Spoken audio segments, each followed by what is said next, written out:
Miss, thank you. New this morning, a Valley woman who got an injection to smooth her face has now lost partial use of it instead. She's also badly scarred and now suing. Her lawyer says it could have happened to anyone. 13 Investigates reporter Joe Bartels shows you what you need to look out for.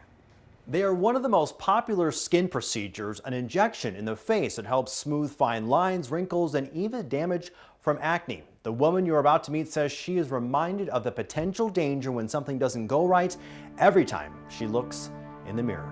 Chanel Seals likes to dress up, no matter the occasion. Chanel loves to be fashionable, but 10 years ago she developed psoriasis and came under the care of Dr. Martin Safko, a Las Vegas dermatologist. I have been a faithful patient of Dr. Safko almost 10 years, so I trusted his judgment. Chanel says her psoriasis went away, but she always had concerns about her acne scars. A couple of years ago, Chanel went to Dr. Safko to help smooth out the skin on her cheeks. He suggested injections, but according to this civil complaint filed by her attorney, the procedure didn't go according to plan. He did not go into depths of detail. What he explained to me that it was going to be injections, and that I would need approximately 2 injections at $600 per injection. Trusting her doctor, Chanel saved up the cash, then set up the appointment. But immediately after the procedure, she sensed something wasn't right. I noticed that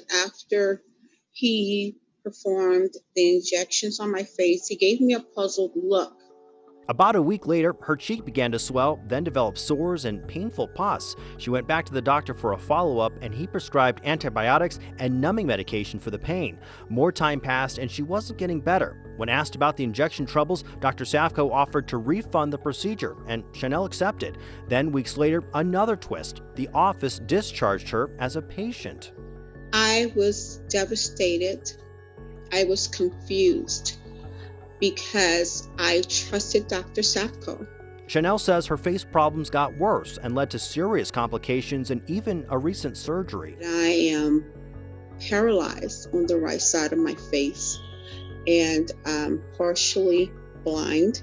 Since then, I have had a surgery on my eyes, and I have been going through intense therapy and intense treatments on my face. The civil complaint alleges Dr. Safko didn't tell Chanel about the potential side effects and didn't give her any written documents or seek informed consent before the procedure. The lawsuit alleges her signature was missing from a consent form when it came time to submit it to insurance, so staff signed for Chanel and dated it 10 days after the procedure. The lawsuit notes a certified forensic document examiner indicated the signature was likely forged when compared to other documents Chanel has signed in the past.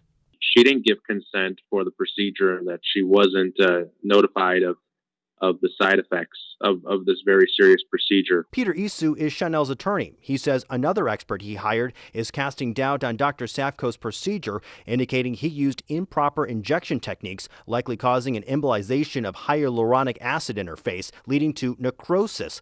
13 Investigates reached out to Dr. Safko's attorney. He released a statement that reads in part, quote, "He denies any wrongdoing in this case and asserts that all his medical care and treatment of Miss Seals was appropriate. Our office continues to vigorously defend against the baseless allegations in this lawsuit, and Dr. Safko looks forward to ultimately having his day in court." As for Chanel, she doesn't want to face the world.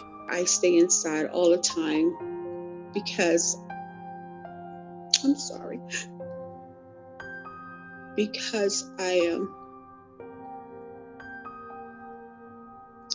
I feel ashamed.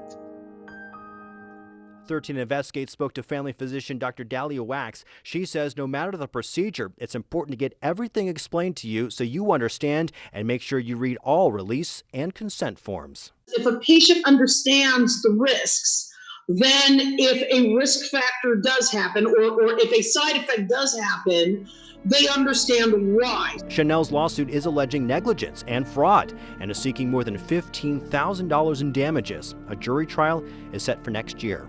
Dr. Safko's office permanently closed. We're told he retired earlier this year in April, but his license to practice medicine is still active until June 2021. Joe Bartels, 13 Investigates.